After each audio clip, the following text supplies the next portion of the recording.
कुदसिया बाग एक ऐसी जगह जिसका अपना एक अलग इतिहास है और जिसने आज़ादी के हर दौर को देखा है। आदाब, मैं हूँ आपके साथ अमीना माजिद। 1748 में बने इस बाग के अलग इतिहास है, लेकिन इसके बारे में ज़्यादा लोग नहीं जानते।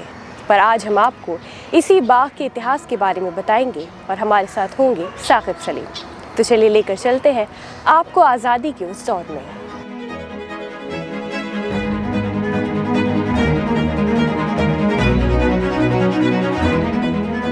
शहीदों की मज़ारों पर लगेंगे हर बरस मेले, लेकिन मेले लगते नहीं हैं वो एक अलग बात है। तो जैसे कुदसिया बाग दिल्ली में मौजूद है और इसके इतिहास के बारे में ज़्यादा लोग नहीं जानते, तो हम आपसे जानना चाहेंगे कि इसका इतिहास क्या है और किसके नाम पर ये बना। कुदसिया बाग जैसा कि नाम में ही कुदसिया है, तो ये कुदसिया बेगम ने बनवाया था।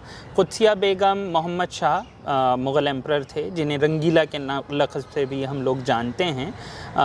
बहुत औरंगज़ेब के बाद के दौर में हैं, जिनके वक्त में कई हमले हुए और ये माना जाता है कि मुग़ल एम्पायर का डाउनफॉल लगभग उन्हीं के ज़माने में शुरू हुआ। तो उन्होंने उनकी रानी थी, तीसरे नंबर की रानी थी, जो वैसे तो एक तवायफ़ थी, लेकिन बाद में उन्होंने उनसे शादी की और उन्होंने काफ़ी चीज़ें अगर देखा जाए तो दिल्ली में की, जिसमें से एक चीज़ ये कुदसिया बाग है। इसके अंदर मस्जिद भी थी और ये काफ़ी बड़ा इलाका था, ये उससे सिमट कर छोटा रह गया है। तो कुदसिया बाग कुदसिया बेगम ने बनवाया था और बाद में उन्हीं के उनकी जो औलाद है वो आगे चलकर भी मुग़ल बादशाह बने, लेकिन वो उस दौर की चीज़ है जब धीरे धीरे डाउनफॉल शुरू हो रहा था। तो एक तरीके से इस चीज़ का उतना प्रिजर्वेशन नहीं हो पाया, क्योंकि जाहिर सी बात है ये ज़्यादा दिन मुग़ल, जिसे हम कहते हैं मुग़ल एम्पायर का जो उरूज है, उस दौर का नहीं है, ये आखिरी दौर का है। तो जैसे इस जगह ने आज़ादी का दौर देखा होगा, वो पहला दौर, जी। तो उसके बारे में आप हमें कुछ बताइए। इसके दो ख़ास मकाम हैं हमारे पास। एक तो अगर मैं आपको ज़रा थोड़ा सा करीब बताऊं, तो आप अगर देखें तो सबसे पहले तो 1857 की बात करते हैं। 1857 में इस जगह का ज़िक्र बहुत ज़्यादा है, जब अंग्रेज़, अगर आपको पता हो तो हम जिस जगह खड़े हैं इसके पास ही रिज पड़ता है, तो अंग्रेज़ फ़ौज बेसिकली रिज के आसपास पूरा टाइम उनकी कैंपिंग वहाँ पर थी। तो और बाकी जो हिंदुस्तानी फ़ौजी थे वो बहादुर शाह ज़फ़र के अंडर, बख्त ख़ां के अंडर और बाकी दीगर जो हमारे राजा थे या हमारे जो कमांडर्स थे आर्मी के, उनके साथ वो पुरानी दिल्ली या शाहजहानाबाद जिसे कहेंगे, लाल किला, उसके आसपास का इलाका वहाँ थे। तो एक इलाका जो कि आखिरी जगह जहाँ से रिज पर असली जंग हो रही थी, यानी कि इधर आपके अंग्रेज़ हैं और इधर से तोप से हमारे हिंदुस्तानी लड़ रहे हैं, वो एक जगह ये है। बल्कि यहाँ की जो मस्जिद है वो पूरी तरीके से तबाह भी हो गई थी, उसके फ़ोटोज़ तक मौजूद हैं तबाह होने के, क्योंकि उसके अंदर हमारे जो रेवोल्यूशनरीज़ कह सकते हैं आप, जंग आज़ादी के हमारे जो सिपाही हैं, वो उसके अंदर से हमला करते थे। और यहाँ पर पूरा, जिसे हम बैटरी बोलते हैं, तो यहाँ पर तोप खाना था, तो यहाँ से तोप चला करती थी। और 7 सितंबर 1858, अगर मैं डेट्स के साथ गलत नहीं हूँ, तो वो डेट थी जबकि इस जगह पर अंग्रेज़ों ने कब्ज़ा किया। उसके एकदम बाद उन्होंने कश्मीरी गेट पर कब्ज़ा कर लिया था। अगर कहा जाए तो मैं ये भी कह सकता हूँ कि दिल्ली को अंग्रेज़ों के कब्ज़े में वापस लाने की जो डिसिसिव वॉर है, जो निर्णायक वॉर थी, जो निर्णायक लड़ाई थी, वो कुदसिया बाग थी। अगर कुदसिया बाग फ़तेह हो, ये अंग्रेज़ों को भी पता था कि कुदसिया बाग अगर फ़तेह हो जाता है तो दिल्ली भी फ़तेह हो जाएगा, कश्मीरी गेट तक हम पहुंच जाएंगे, यानी कि हम लाल किले के अंदर पहुंच जाएंगे। और ये हुआ भी, एकदम से ऐसा हो गया था। तो ये इसकी एक बहुत इम्पॉर्टेंस है। और उसके बाद अंग्रेज़ों ने ख़ुद कोशिश की थी कि वो अपनी छावनी यहाँ पर बना दें, लेकिन कुछ वजह से उन्हें लगा कि वो इतनी जल्दी नहीं बना पाएंगे। तो ये उस पहला दौर था। उसके बाद अगर मैं आपको, ज़्यादातर लोगों ने, हमने एक फ़िल्म देखी होती है शहीद, मनोज कुमार हैं जिसमें, तो उसके अंदर कुदसिया बाग दिखता है कि भगत सिंह और बटुकेश्वर दत्त जब लेजिस्लेटिव असेंबली में दिल्ली में बम फेंकने के लिए जाते हैं, जो स्मोक बम, बड़ा मशहूर किस्सा है, जिसके बाद वो गिरफ़्तारी देते हैं, फिर उन्हें फांसी होती है। तो वो पहले कुत्सिया बाग में आते हैं, जहाँ पर एक मीटिंग होती है भारतीय क्रांतिकारियों की। पार्टी मेंबर्स जितने भी भगत सिंह, बटुकेश्वर दत्त के साथ थे, सब यहाँ पर मिलते हैं।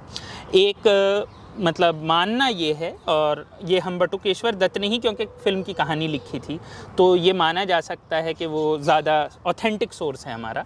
तो उसमें यह है कि जो महिलाएं थी पार्टी की, उन्होंने एक तरीके से उनकी आरती भी की थी, एक तरीके से उन्हें गुड लक भी कहा था, जो एक हिंदुस्तानी रिवायती तरीका था उससे। और कुत्सिया बाग से ही वो यहाँ से निकले, और ये आखिरी जगह थी जहाँ पर वो आखिरी बार अपनी पार्टी मेंबर्स से मिले, उनसे गले मिले, और एक तरीके से उन्होंने डिसाइड कर लिया था कि अब शहीद होना है। मतलब जिसे हम कह सकते हैं कि सर पे कफन बांधने की जो रस्म है वो यहाँ पर पूरी हुई थी। तो भगत सिंह के लिए भी, जो कि हमारी जंग आज़ादी का एक सबसे बड़ा सिपाही, अगर हम कुछ लोगों को गिने तो शायद नंबर 1-2 पर तो वो आते ही हैं। तो उनसे उनका जो एक तरीके से डिक्लेरेशन है कि अब हम जा रहे हैं, वो इस जगह से शुरू होता है। तो कुत्सिया बाग का जो अपना रोल है वो जंग आज़ादी में बहुत जगह है। उसके बाद आज के दौर में जाहिर सी बात है ये जगह शायद उतनी न लोगों को ध्यान है, न लोग यहाँ ज़्यादा आते हैं। और वही बात है कि वैसे तो एक शेर है कि शहीदों की मज़ारों पर लगेंगे हर बरस मेले, लेकिन मेले लगते नहीं हैं वो एक अलग बात है।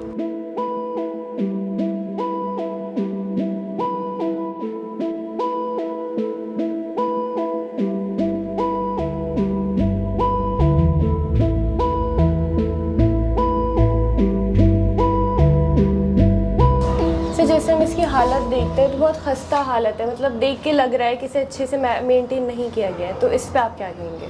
देखिए, ये आमतौर पर कोई अकेले कुत्सिया बाग की दिक्कत नहीं है, और फिर भी दिल्ली में रहते हुए शायद वैसे ही प्रोटेक्टेड मोनूमेंट है एएसआई का, आर्कोलॉजिकल सर्वे ऑफ इंडिया का, यानी कि भारत सरकार इसका संरक्षण करती है, इसका कंजर्वेशन, प्रिजर्वेशन सब कुछ भारत सरकार करती है।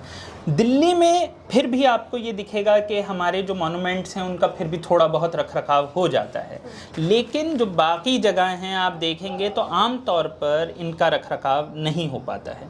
और ये मतलब काफ़ी दुखद भी है, काफ़ी मतलब ट्रेजिक भी है हम सब लोगों के लिए कि हम अपनी धरोहर को संभाल कर नहीं रखते हैं। यहाँ से लोग जाते हैं, वेनिस जाते हैं और जाकर ये बताते हैं कि भैया 200 साल पुरानी या 300 साल पुरानी चीज़ें बिल्कुल वैसी ही हैं, नहरें वैसी ही हैं, सब कुछ वैसा ही है।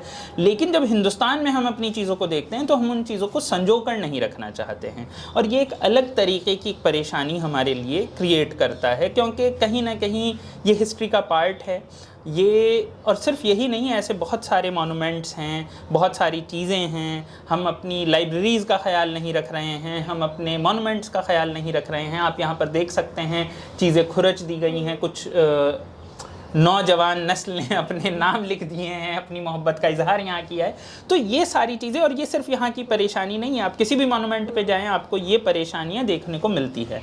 और इसके लिए मेरा ये ख्याल है सिर्फ सरकार भी जिम्मेदार नहीं है, कहीं ना कहीं हमें लोगों को जागरूक बनाना होगा, हमें उन्हें अवेयर करना होगा, उनके अंदर ये सेंसिटिविटी होनी चाहिए कि वो यहाँ पर आकर कम से कम अपनी मोहब्बत का इजहार ना करें।